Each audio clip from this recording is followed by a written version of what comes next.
tardes, muchas gracias por unirse a la conversación con Buen Día.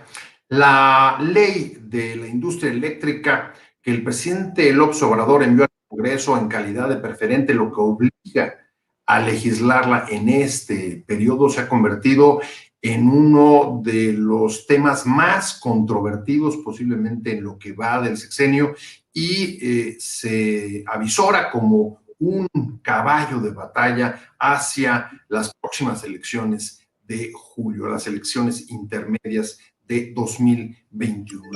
Usted dice que la envía para poner orden en el sector eléctrico, a pesar de que la Suprema Corte de Justicia declaró ya inconstitucional el último decreto que expidió al calor de la pandemia para cambiar las reglas del juego de la manera como viene operando la industria eléctrica en el país. Al mismo tiempo, esta iniciativa ha generado un enorme nerviosismo en el sector energético, sobre todo entre las empresas que se dedican a la generación de energías alternativas, las llamadas energías limpias, y estudian cuáles pueden ser las medidas para responder a la iniciativa presidencial, sobre todo en caso de que termine por aprobarse. Algo que tampoco se antoja difícil, es una ley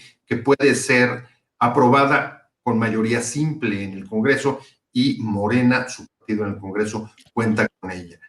La sociedad civil, por su parte, también se ha sumado a esta discusión, a la controversia, y pide directamente hoy en una carta abierta al presidente López Obrador que no sea votada. La dirigen desde luego al Congreso y le piden a los legisladores que no la aprueben por los efectos que podría tener sobre el medio ambiente, sobre la inversión y las posibles contravenciones, no solamente a las disposiciones constitucionales como la competencia que está plasmada en el Congreso, sino también a tratados internacionales como el TEMEC. Vamos a entrar a analizar esta situación y me da mucho gusto que esté con nosotros Fernanda Ballesteros. Fernanda, un placer que estés con nosotros. Ella es la experta en asuntos del sector energético de México Evalúa. ¿Cómo estás, Fernanda?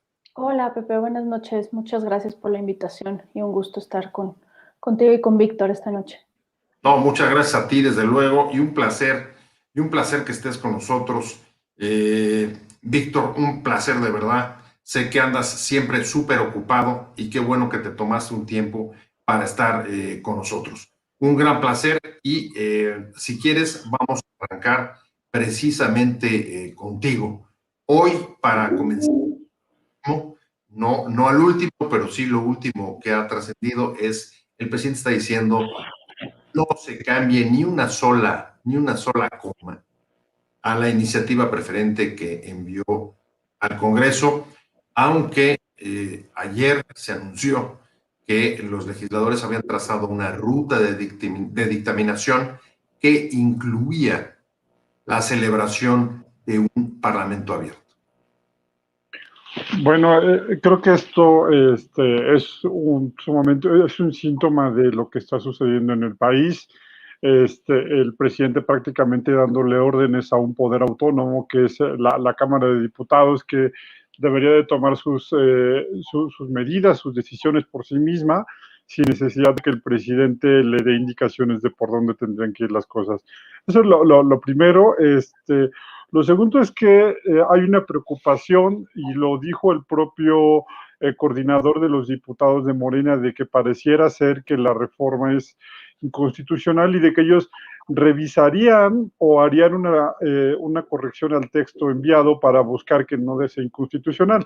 La realidad es que lo blanco, aunque digas que es negro, será blanco, y lo negro, aunque digas que es blanco, será negro, y esta propuesta de fondo es inconstitucional, no es un asunto de redacción. Entonces da lo mismo lo que diga un poco el coordinador de los diputados de Morena o lo que diga el presidente de la República. Finalmente están diciendo que van a buscar imponer una reforma a la ley de la industria eléctrica que es abiertamente anticonstitucional, que viola el espíritu de libre competencia, principalmente el derecho a un medio ambiente sano también, las obligaciones en materia de lucha contra el cambio climático a las que se comprometió el propio Estado mexicano. Entonces, yo creo que no hay por dónde, es totalmente anticonstitucional, y creo que Fernanda nos hablará con más detalle de la parte de competencia, ¿no?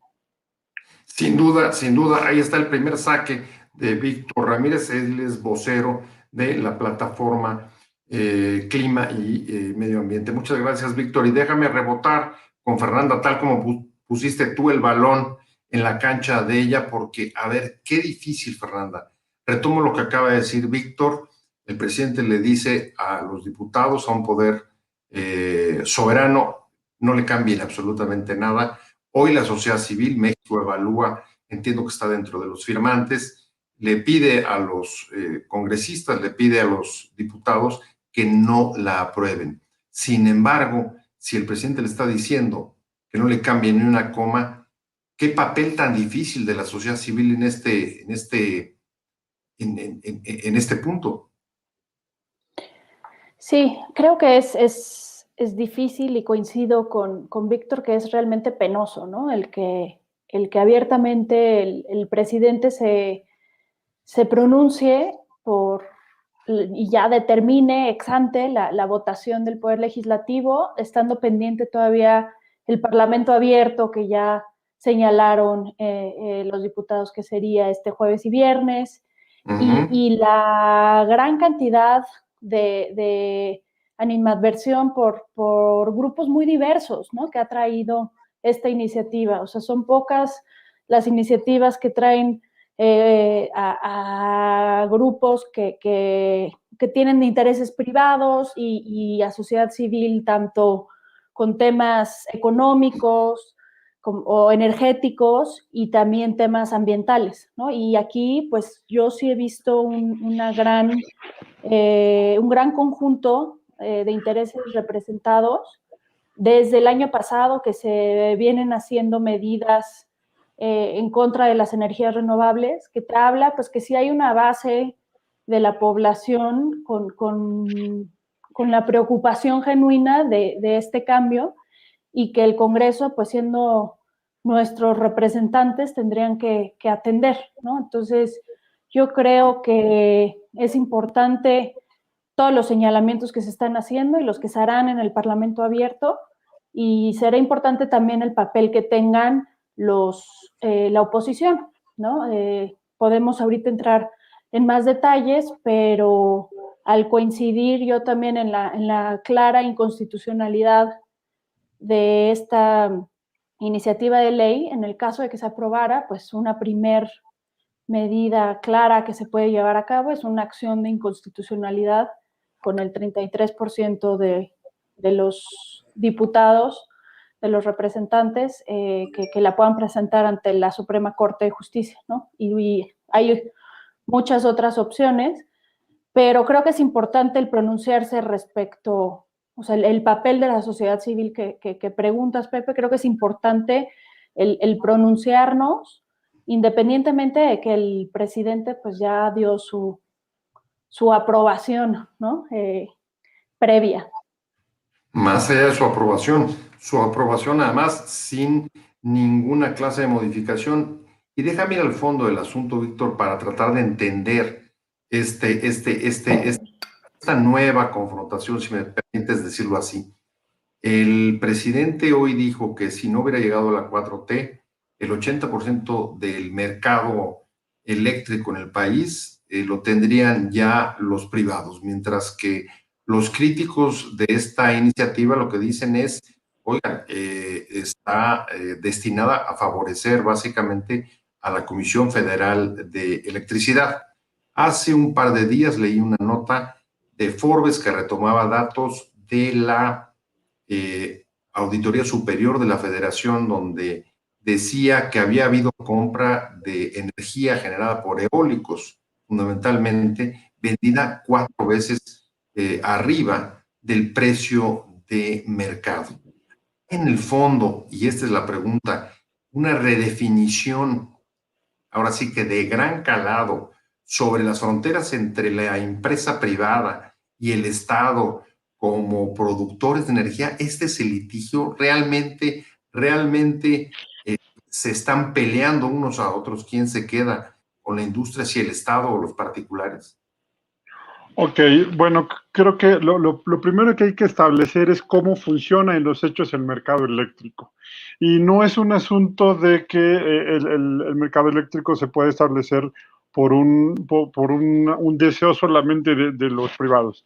El mercado eléctrico lo dice el artículo 101 de la Ley de la Industria Eléctrica, que ahora pretende modificar el presidente, y es muy claro el artículo, y dice va a haber un despacho un despacho económico, por mérito económico. ¿A qué se refiere esto? Lo primero que recibes es la energía más barata, vas recibiendo energía en la red cada vez más cara, hasta llegar a lo más caro, pero paras en el momento en el que tú satisfaces las necesidades que hay en la red. ¿Qué es lo que está sucediendo acá?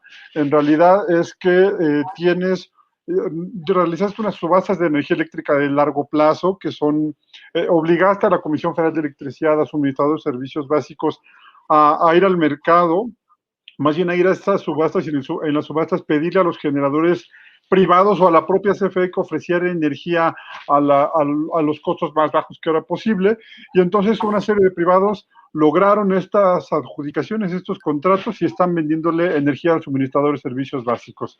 ¿Por cuánto ¿Cuál es es el eso? costo? 16 años, ¿no? Son contratos de 15 años para energía y potencia y de 20 años para certificados de energía limpia.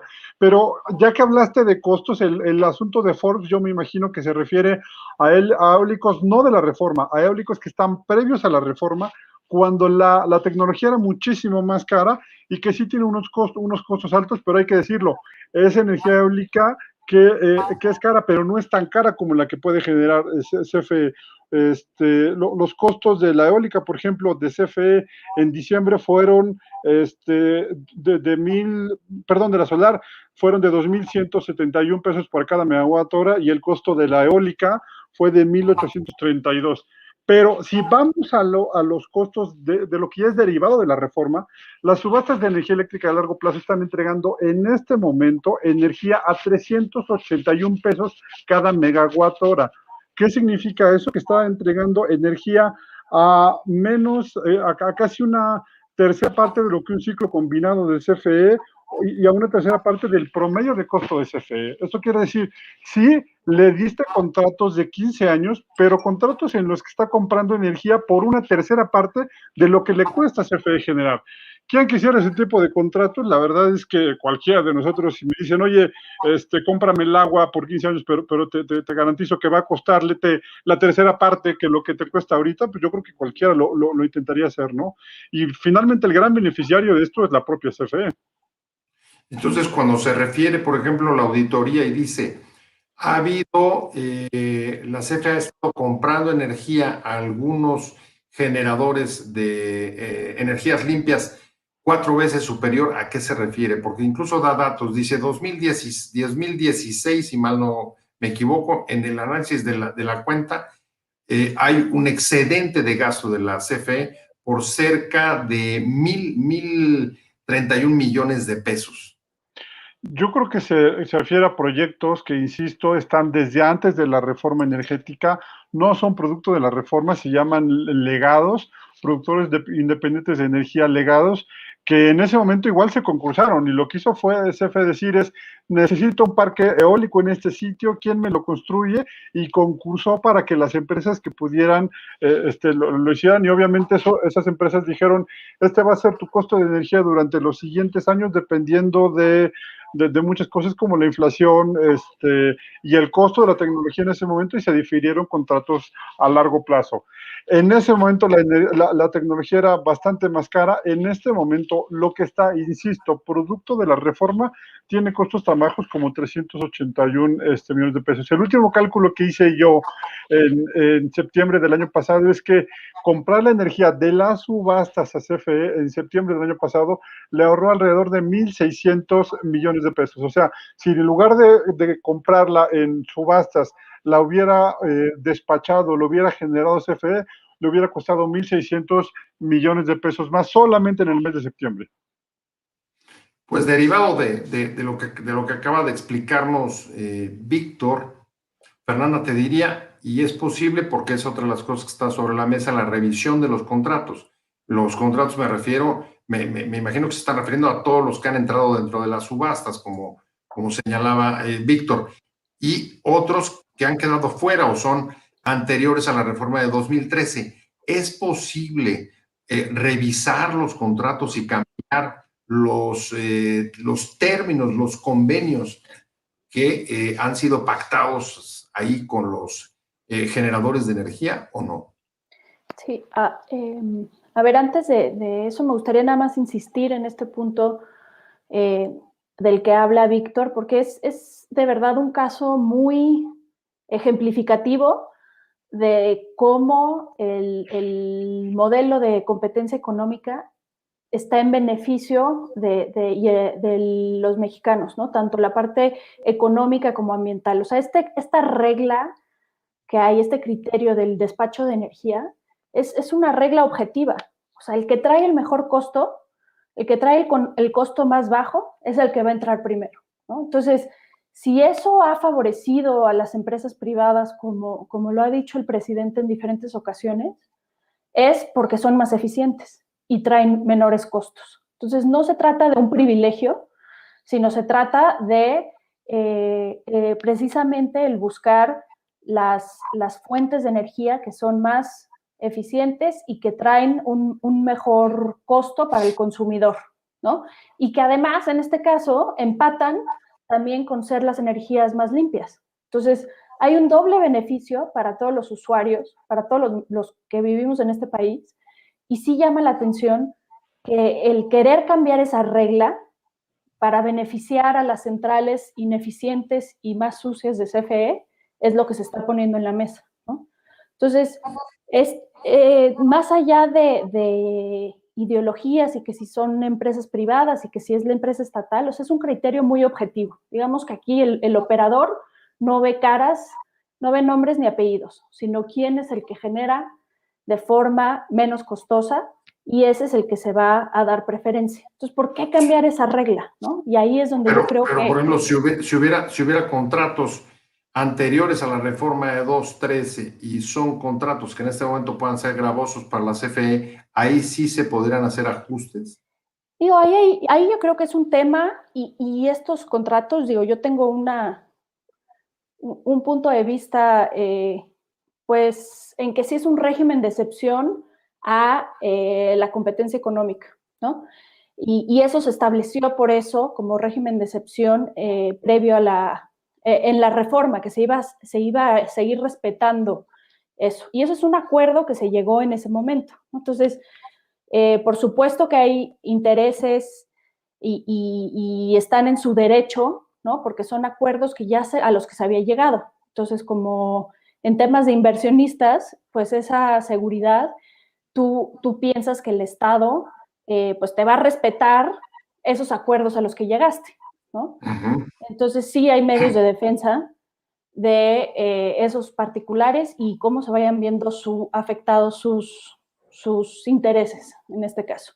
Y no solo son, o sea, es tanto nacional como en el ámbito internacional, también hay todo un marco que protege esas inversiones y que al final, pues también va a ser un costo para el Estado, ¿no? Y hay ahí varios cálculos ya de lo que eso costaría y eso también tiene que entrar dentro de este balance que idealmente un poder legislativo hace, ¿no? Saber Esos cuánto puede costos, costar.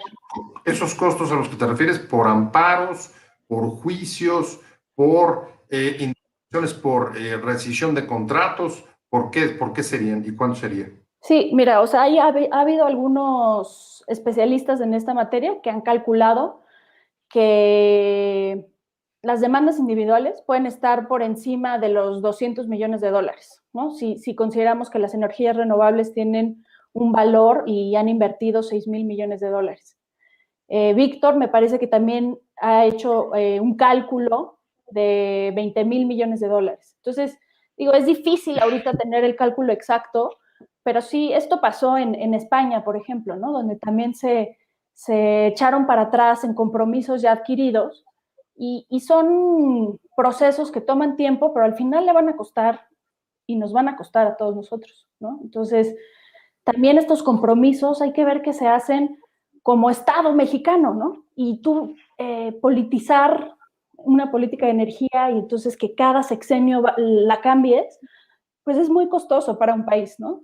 Y en términos de inversión y en términos, perdón, de energía, ¿no? Porque tu política energética tampoco puede estar politizada de una forma en que no dé certeza de que vas a poder tener toda la energía que cada vez se va a necesitar más, ¿no? Y lo vamos a necesitar más.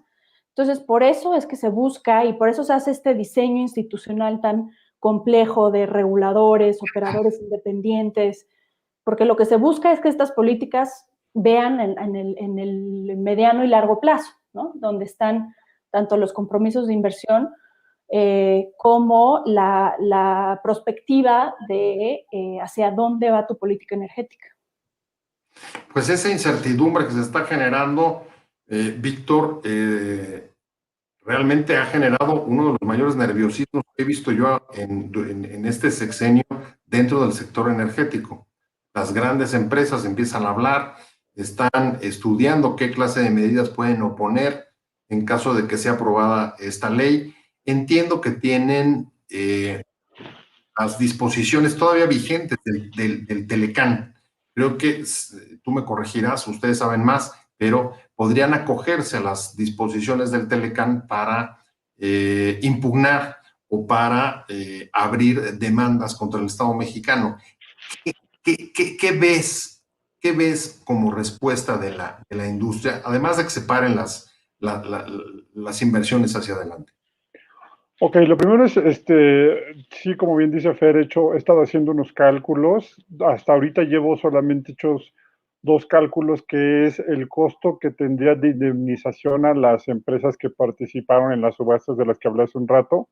Hay que decir algo, cuando tú tienes que indemnizar a una empresa por una inversión, no la indemnizas por lo que le costaron los fierros. O sea, si hicieron inversiones por 9,000 millones de dólares, no, la indemnización no es por esos 9,000 millones de dólares, sino que tienes que indemnizarlo por los ingresos, por los ingresos que preveía tener en el sector o en los contratos que tenía.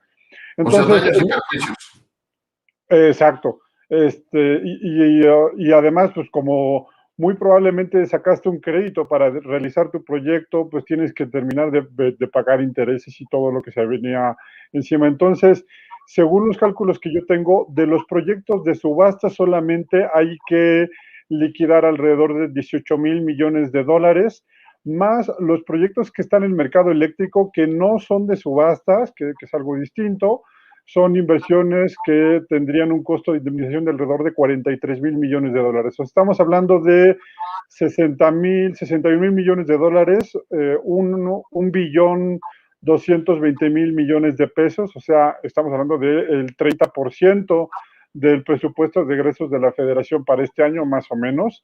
Y pues ese sería el costo altísimo que tendría que pagar el Estado mexicano a las empresas que se les dejó que no se les permitió seguir entregando su energía con los proyectos que desarrollaron en México. Pero hay una parte muy importante que estamos perdiendo de vista. Esto que hablé del mercado eléctrico, en el mercado eléctrico, ¿quiénes participan? Las grandes empresas, también en proyectos previos a la reforma que se llaman autoabastecimientos. Y aunque los autoabastecimientos y el mercado eléctrico han estado, digamos que enfrentados, entre ambos lo que hacen es mantener al gran aparato productivo mexicano. En el momento en el que ya no les permitas a ellos comprarle energía a los otros porque no despacharon y tengan que pagar forzosamente la energía de CFE, vas a tener un incremento del costo de la energía para estas industrias entre 6 y 30%. Si es una industria que solamente tiene a México como su mercado objetivo, pues lo que va a hacer es trasladarles incremento del costo de la electricidad al usuario final. Entonces, podemos ver incrementos en el costo del maíz, del vidrio, del acero, de todos estos productos que están en México. Pero si esta empresa está compitiendo. Por ejemplo, es una armadora de autos que el 90% de sus carros los exporta y tiene un incremento del 10% o 5% del costo de sus autos. Simple y sencillamente no les va a seguir siendo rentable estar en México y podrán ir del otro lado de la frontera, Panamá o en otros países que les ofrezcan energía a costos competitivos, que además les permitan agregar energía limpia, porque recordemos que hay empresas como la mayor fabricante de autos norteamericana, que ya dijo que a partir de 2035 va a ser de emisiones neutras, entonces requiere energía renovable, y si en México no puede obtener energía renovable, se va a ir a un lugar donde le salga más barato y donde pueda además agregar energía renovable. Entonces, creo que sin necesidad de hacer algún cambio, el Estado mexicano, o al menos el presidente de la República, está preparando una reforma que va a tener impacto no solamente en las bolsas, no solamente en las grandes empresas, sino en el bolsillo del mexicano, en el bolsillo, permíteme decirlo así, del pueblo bueno, ¿no? Por lo pronto, Fernanda, después de este escenario que acaba de poner Víctor sobre la mesa, yo no veo al gobierno y particularmente al presidente López Obrador muy preocupado. Incluso hoy el vocero de presidencia salió en Twitter diciendo que aquellos que tienen preocupaciones por si esto va a tener algún impacto de violaciones al tratado, al TEMEC, al nuevo tratado comercial con Estados Unidos y Canadá, que el propio tratado en el capítulo 8 prevé la soberanía de los estados para hacer reformas constitucionales y leyes, y en este caso en el sector energético. Dice, ese no es un problema.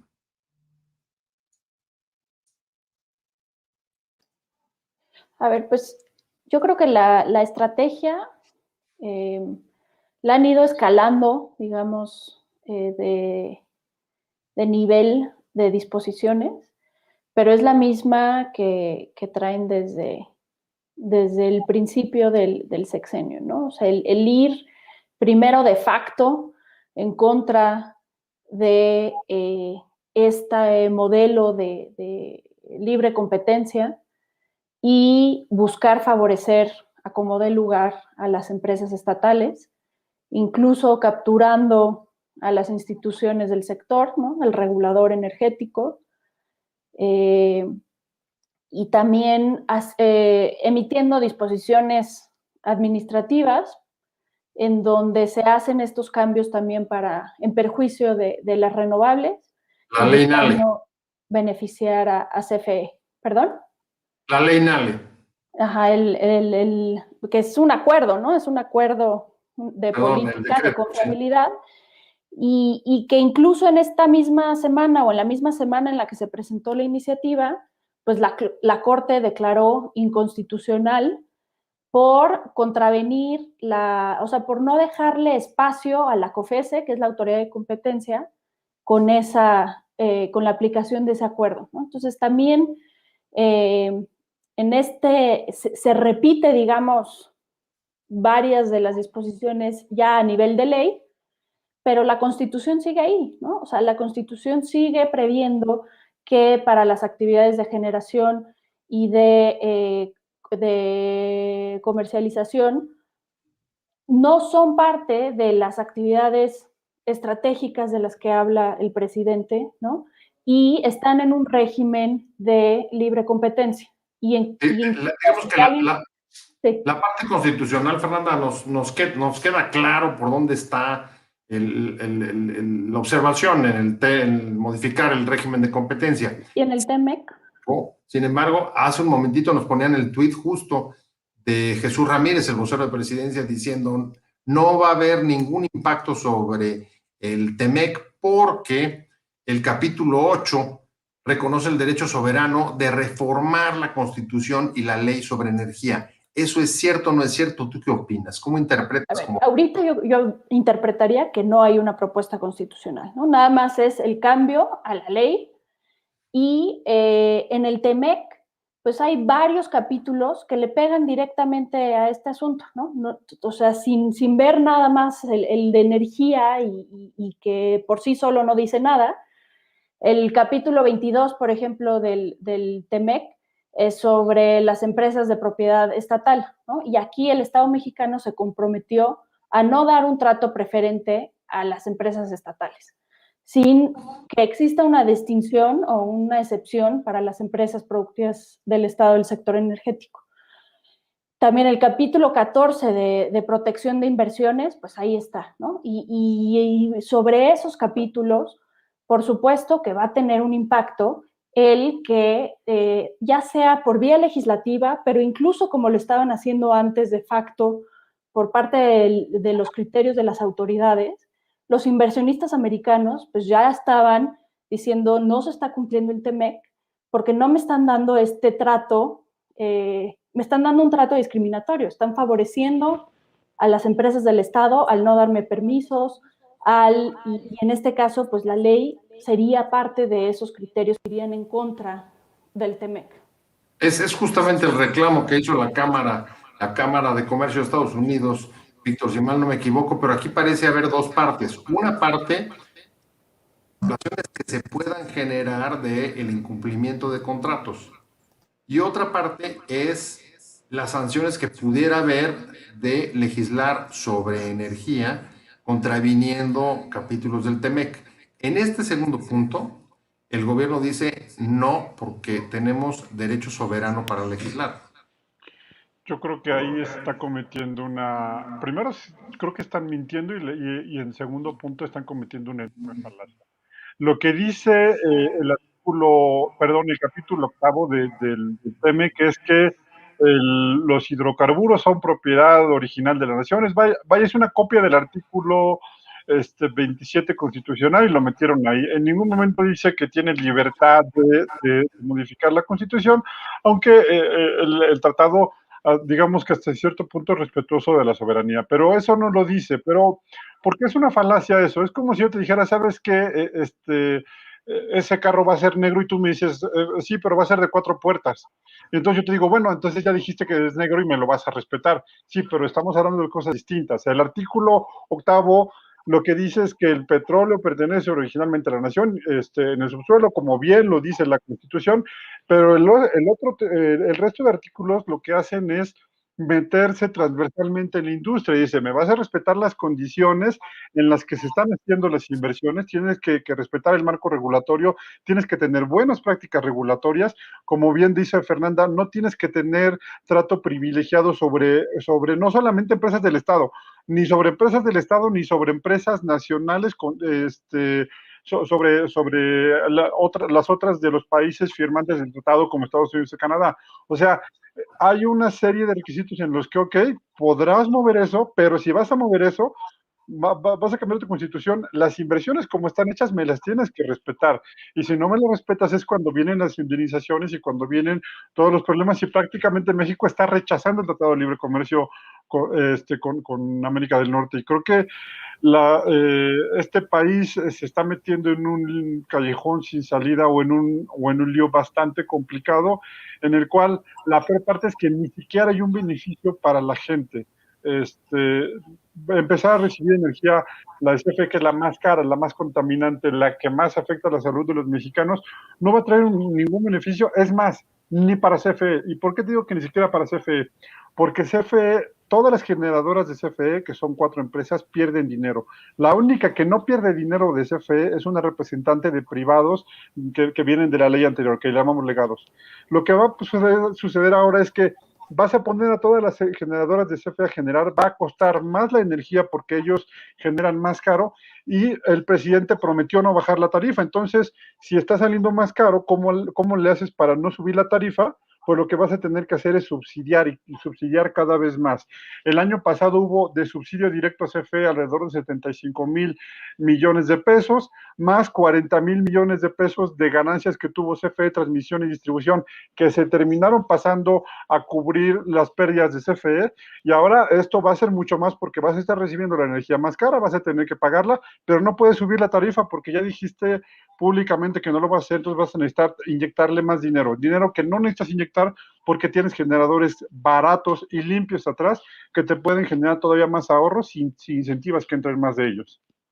Fernanda, sí es cierto que no hay beneficios para nadie, que va a ser una carga para el Estado, que va a perjudicar a la CFE, que puede afectar el bolsillo de los mexicanos, tener efectos en cadena dentro de las inversiones y las cadenas de producción de los productos de exportación. ¿Cuál es el sentido entonces de esta ley? ¿Qué es para ti la motivación de no solamente ponerla como preferente, sino decir, y va así, sin que le modifiquen una sola coma? Pues es un proyecto que claramente desde campaña para el presidente fue algo importante, ¿no? El nacionalismo el distinguir a estas empresas Pemex y CFE como las palancas de desarrollo para México y para los mexicanos. Claramente pues no son esas palancas de desarrollo que el presidente Andrés Manuel López Obrador tiene en su cabeza, pero sí creo que hay formas en cómo ayudan también a apoyo político, ¿no? Y vemos apenas en estos días el subsidio que se dio a Tabasco. La condonación. La condonación y subsidio, ¿no? Histórico para un Estado sin una razón detrás, ¿no? Otra que pueda ser de beneficio político. También vemos el caso de compra de carbón a pequeños productores en Coahuila, ¿no? Yo creo que todos estos casos sí hablan de una política clientelar y que en el corto plazo puede ser favorable para el gobierno, pero como dice Víctor, creo que en el mediano y en el largo plazo no ayuda a nadie, tampoco a la CFE, ¿no? Y en este tema nosotros desde México Evalúa hemos estudiado y evaluado ya por varios años cómo puede mejorar la CFE, y es por otra vía, ¿no? Es buscando que mejore su gobierno corporativo, el manejo que se hace de la empresa, y esto puede repercutir en el desempeño. Pero el buscar que por la ley y beneficiando a la CFE por encima del interés de los mexicanos, pues eso no podemos estar de acuerdo, ¿no? Cumplir una promesa de campaña, Víctor, una política clientelar, o tener una bandera en el próximo proceso electoral. ¿Tú coincides en cuál sí, en cuál no? ¿Cuál es la motivación de esta ley? Un problema, creo que uno de los problemas más graves que tuvo la reforma energética, además de que fue vendida de más, es que los mexicanos, sobre todo los que estudiamos en escuela pública, nos inculcaron el nacionalismo casi a ciegas. Yo estudié en una escuela, lo voy a confesar aquí, pocas veces lo he confesado públicamente, estudié en una escuela de Pemex. La verdad es que te daban todo, me daban hasta los sacapuntas. Y parte de los 18 de marzo me iba yo a cantar el himno al petróleo en la plaza pública en la que estaba un busto del general Cárdenas, y la realidad es que pues, nos implantaron el nacionalismo como una de las grandes virtudes, y el nacionalismo a pesar de todo. Entonces, cuando de repente nos dicen empresas extranjeras, todo el mundo pone el grito en el aire y piensan que en un mercado donde los privados van a intentar sacar al país, y es parte del discurso que nos han vendido, y es parte del discurso que vendió el presidente en campaña y que sigue vendiendo ahorita. Entonces es un discurso que yo creo que está sacando ahorita para campaña, por eso lo mete como preferente, para tener una bandera de campaña, y que desafortunadamente tiene eco en una muy buena parte de los mexicanos. Y yo creo que la tarea que nos hemos tomado algunos, yo en lo personal, México Evalúa también lo he hecho y lo he hecho muy bien, es intentar educar a la gente y decirles, señores, ya tuvimos un ejemplo muy bonito de cómo la competencia en México funciona con las telecomunicaciones.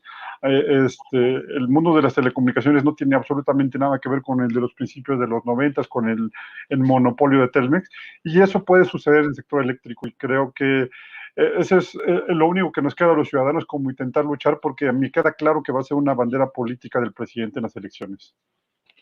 Se me agota el tiempo, me quedan escasos segundos ahí para una última reacción, y les preguntaría a los dos, ¿qué creen que va a suceder en el Congreso ahora que entre la presidenta? ¿En dónde creen que acaba esta historia? ¿Cuál es su escenario? Fernanda. Bueno, yo creo que desafortunadamente se aprobará esta iniciativa, pero creo que también será ampliamente impugnada, ¿no? Tanto por los particulares con el juicio de amparo y viendo hacia los arbitrajes comerciales una vez que terminen todos los procesos internos. También yo esperaría que la oposición presente una acción de inconstitucionalidad e incluso en caso de que eso no llegara a pasar, y eso sería un escenario muy negativo, la Comisión Federal de Competencia puede presentar una controversia constitucional que, por ser muy parecido al caso que ya resolvió la Corte, yo creo que esta iniciativa pasará, pero de inicio ya pues está Herida de que va a inconstitucionalidad. ser inconstitucional. La pregunta es cuándo van a buscar cambiar el marco y si están dispuestos a todos estos costos para cambiar el marco desde la Constitución, ¿no? Y ahí sí cerrar ya un proyecto y un modelo de política energética que desde un inicio hubiera tenido que hacer de esa forma. Me imagino que estás de acuerdo, Víctor, y entonces te agregaría una pregunta, y es, hasta ahora, no sé si a ustedes les haya llamado la atención, pero fuera del pronunciamiento de la Cámara de Comercio de Estados Unidos, no hemos visto en el nuevo gobierno de Biden mayores reacciones sobre el tema. No sé si tendría que haberlas o no, pero en cualquier caso, ¿tú piensas que las va a haber? Obviamente las va a ver. Lo primero es que hay que decirlo y hay que ser muy claro, no todos son inversiones norteamericanas, hay inversiones francesas, italianas muy fuertes, españolas muy fuertes metidas en México, también en norteamericanas, y obviamente va a haber una respuesta del Estado norteamericano. Hay que decir que pues, es una iniciativa, y aunque es una iniciativa preocupante, todavía no es ley. Yo creo que sí va a haber alguna reacción del gobierno de los Estados Unidos, y la verdad es que el Estado mexicano y los mexicanos somos los que llevamos todas las de perder porque estamos, insisto, faltándole a nuestra Carta Magna. No nos están diciendo que no estamos respetando sus leyes, sino las propias nuestras. Y aunque parezca redundante, creo que hay que resaltarlo. Estamos violando nuestra propia norma máxima, que es la Constitución, y eso va a generar reacciones y va a generar conflictos a México que además, insisto, no necesitamos. Yo creo que si ahorita Joe Biden no se ha metido en parte es porque está intentando controlar la pandemia, intentando vacunar a todo el mundo, lo que en México todavía no terminamos de empezar. Pero obviamente cuando se vean trastocados los intereses y además el freno en la transición energética, que México iba muy bien y que Joe Biden quiere impulsar todavía más en Estados Unidos, creo que va a haber una respuesta fuerte, enérgica y que vamos a lamentar los mexicanos. Pues yo te agradezco muchísimo, Víctor Ramírez. Déjame decir que después de esa experiencia que nos contaste en la escuela de Pemex, es doctor en ciencias por la Universidad Nacional Autónoma de México, o sea, una carrera hecha casi toda en universidades públicas, y actualmente es vocero de la plataforma México sobre Clima y Energía. Muchas gracias, Víctor. Un placer de verdad haberte tenido. Espero que vuelva a repetirse, porque este tema creo que va a seguir. Estamos a tus órdenes, José. Muchísimas gracias por la invitación y es un gusto coincidir con Fer, con quien además coincidimos en otros muchos lugares y creo que es una agradable coincidencia. Fernanda Ballesteros es la responsable del programa de regulación de regulatorio de México Evalúa. De verdad, Fernanda, un placer haberte tenido. Muchísimas gracias. Gracias por la invitación y un gusto estar con Víctor. Gracias a los dos, pero sobre todo muchas gracias a usted por haber estado con nosotros hoy aquí en Conversando con Buen Día. Le agradezco mucho que se una y participe y nos acompañe. Lo espero el próximo jueves aquí a las 7 de la tarde. Recuerde, suscríbase a mi canal de YouTube y le agradecemos a Fernando Robles, el productor de este programa, que nos permite enlazar y conectar con ustedes. Que tengan una muy buena tarde, que le vaya muy bien. Buenas noches. Adiós.